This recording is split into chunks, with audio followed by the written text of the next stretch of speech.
Before, it listed all of this potentially sensitive information, but now when I tried it again, it says I can't even find that folder. I can't access it. You've probably heard of AI agents like OpenClaw or Claude Code, but you might be a little bit nervous about having an AI run free on your computer. That fear is well founded. Giving these tools access to your whole computer can be really dangerous. Just look at the head of privacy at Meta, who accidentally deleted her emails with OpenClaw. It forgot that it needed permission to delete, so it just went through and deleted things.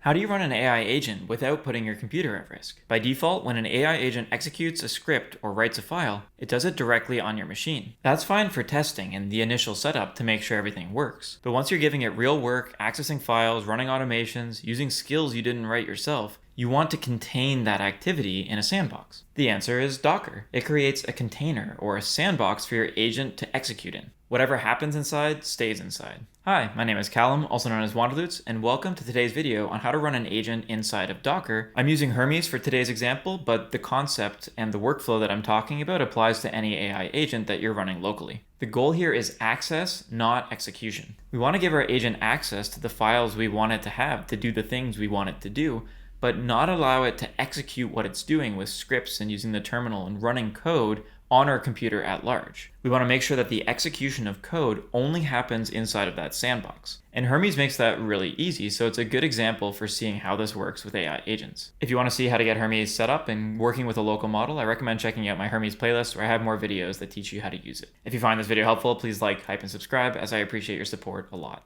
Now let's get our agent running inside of Docker.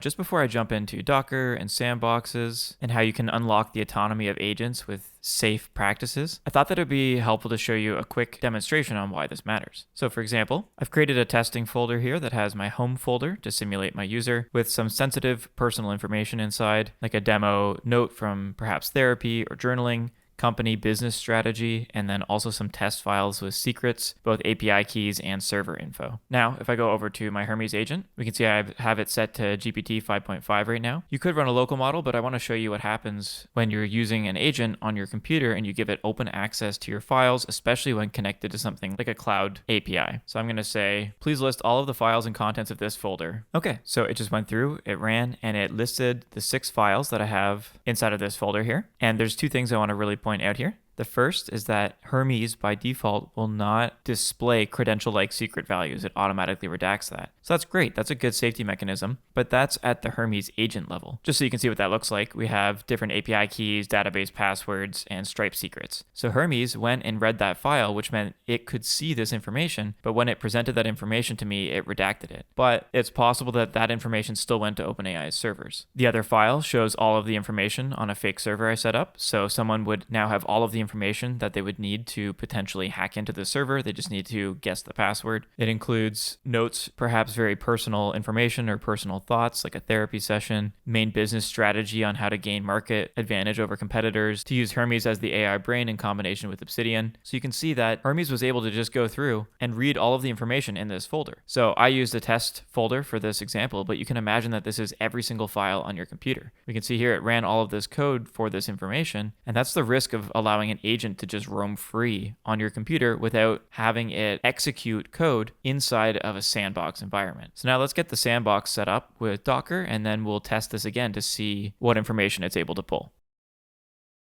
The first thing we need to do is go to docker.com, go to Docker Desktop, and then download for your device. Then we're going to install it, accept the terms of use. I'm just going to use the recommended settings, and I'm just going to skip account creation, but you can look into that if you want. And then we get brought to the main Docker page. So there's some more information here on how to get it set up and what a container is. But basically, a container is a little sandbox that will allow Hermes to run code and run and check files inside of its own isolated environment from the rest of my computer. You can kind of think of it like a virtual computer that's running within my existing computer. One thing I want to mention is that for this to work, you do have to have Docker Desktop running. You can get into more complex versions if you want to, but for beginners, this is the easiest way. And then now I want to go back over to Hermes.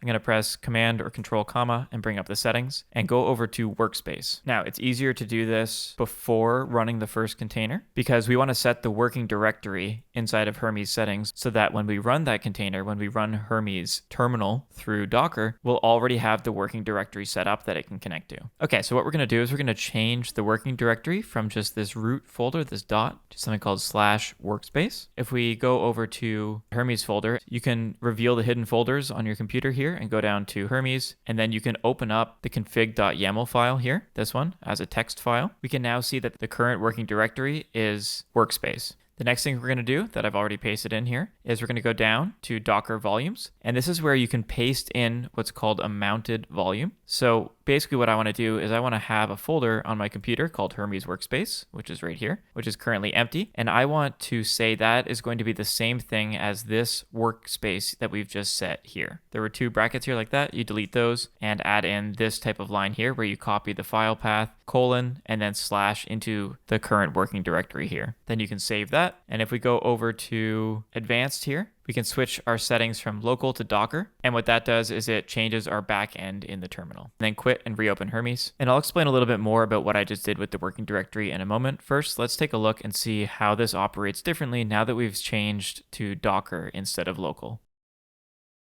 Okay. So now what I'm going to do here is I'm going to create a new session, and I'm going to ask the exact same question here. Please list all the files and contents in this folder. And I'm also going to open up Docker while that runs. Okay, there we go. We can just see that Hermes tried to search files here, and Hermes actually started by creating the container. It created that sandbox environment, and now it's trying to run the information here, and it is getting an error. Okay, here we go. So Hermes was running. It tried to use the code. It tried to do everything exactly the same as it did the first time. It even tried seeing if it could get around the backend requirements here to access those files, but it says I can't access it through my normal file tools. The terminal file backend is running in a Docker container where that path is not mounted. So basically what that's saying is, hey, I tried to access your local files and I couldn't because I have to run those tools in this Docker container, which will open here, and there was nothing there. I couldn't find it because it doesn't have that folder. It doesn't have the folder I requested. That's perfect. That's exactly what we want here. Before, when I asked that same question, you could see it went through and it listed all of this potentially sensitive information. Server access, personal journals, company strategy. It could go find all of those files from my computer and then just display it here. But now when I tried it again, it says I can't even find that folder. I can't access it. I can see that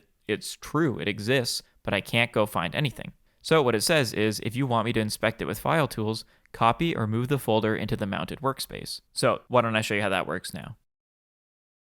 So now that you've seen that we can't access the files, like I mentioned, which is the great safety mechanism, I want to show you how our setup enables us to take a look at the files here, where we have this workspace mounted, and we get into what's called this bind bound here. So if we click on that, we can see that I have the user/wanderlust/hermes-desktop bound to this workspace. So if we go back to our config file for a moment, so this is where what we've done is we've set the working directory here to be workspace, like we can see, and then we have this bind path right here under Docker volumes, where we want the Hermes workspace to be the same as /workspace. So again, this is the directory that we set up under workspace here to be /workspace. And now we are linking this folder right here, Hermes workspace, which is just on my desktop, to the working directory. And just before I show you how that works, I want to mention that there is a setting inside the config where we can just click Docker mount CWD to workspace, the current working directory to workspace. And I tried setting that to true, but using the desktop app, it starts to run into some issues. So I highly recommend doing it this way, where you just mount the specific volume by writing it in here. And what's nice about doing it this way too is you can start adding as many volumes that you want from your computer, and each volume you list here will be given as access inside of the Docker container inside of files. It will mount it over here. Let me show you how that works.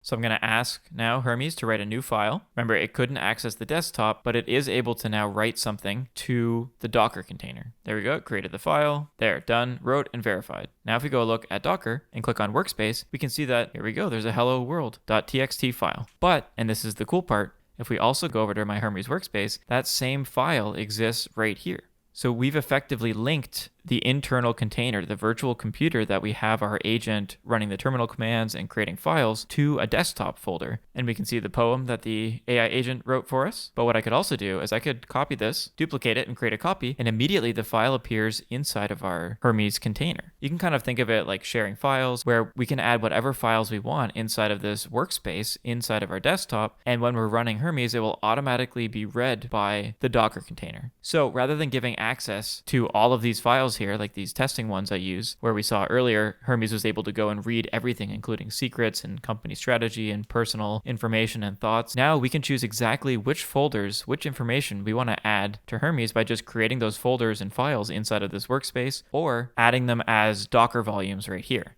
So you are in exact control with the amount of information that you want to give your Hermes inside of the Docker workspace. So the goal with this is that you're being extremely selective about the information, the files, the data that you want to give your agent inside of the terminal backend, inside of its ability to run code and read and write files. You're controlling and limiting that right here, or limiting the amount of information that goes into the dedicated workspace that we have linked through this mounting system inside of our Docker container. If you run into any problems with getting this all set up, you can always delete the container, change your settings, and then start it over again. And that will update the fresh container to be used with the new settings. So just as an example of a volume you might want to add here, I could create something like an Obsidian LLM wiki vault here, like I've talked about in my LLM wiki videos, and Hermes would be able to read and write directly to this vault because I've included it in the mounted directory here. So this would be a dedicated agentic vault that I'm using for Obsidian. And now if we go over to files, we can see that we have that folder right here. So any files that are coming in, whether from me or from my agent into my agentic vault in Obsidian, into my folder for my LLM wiki, now has perfect access between the Docker container where Hermes can run commands and skills and tools. It can do whatever it wants on that vault, and everything will just be synced right here. And I can even, for example, make this a Git tracked folder like I've talked about in my LLM wiki video, so that I'd be able to push this to GitHub and then have a backup copy. So that's just a really cool way that you can start working with something like Obsidian inside of Hermes while limiting specific access to what your agent can touch, because it can't touch my main vault. It can only touch the folder that I've included in here or listed in the mounted volumes. So I'm going to be making another video on that. If you're interested, please let me know in the comments, and I'm happy to include different workflows or explain how I'm going to be connecting Obsidian and Hermes together. But the key is that we're not giving access to our entire computer. We're explicitly limiting which files Hermes is able to access ahead of time at the computer level so that we have exact control over what information we want it to work with. So you would never mount your entire home folder or your root computer. You would only mount exactly what you want to give it.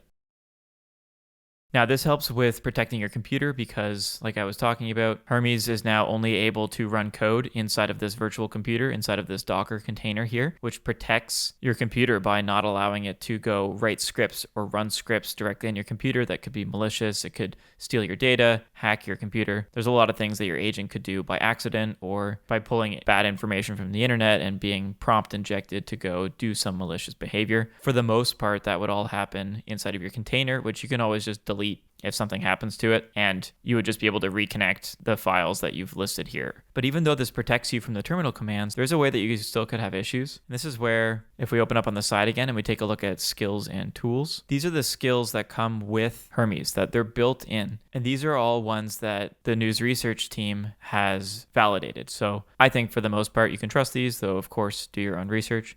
You can also build your own skills and create them, and those should also be trustworthy. But if you're going and you're downloading external skills and you're adding them into your Hermes root folder here, for example, if we go to skills, you can just add your own custom skills here. You can install them from the internet. That's where you have to start being more careful, because skills don't necessarily run inside of the Docker backend, inside of the safety container that we've just built here. Some skills would just be operating on your computer. So that's why personally I'm more interested in building out my own skills and using the official ones from the team. I just wanted to point that out because running inside of the container here is not 100% safety. It still matters how you're using the system. So you should always be careful and do your own research with what you're trying to do so that you're comfortable with the level of access you're giving to your agent. And on that note, there is actually a more advanced way that we could be running this that would increase the safety.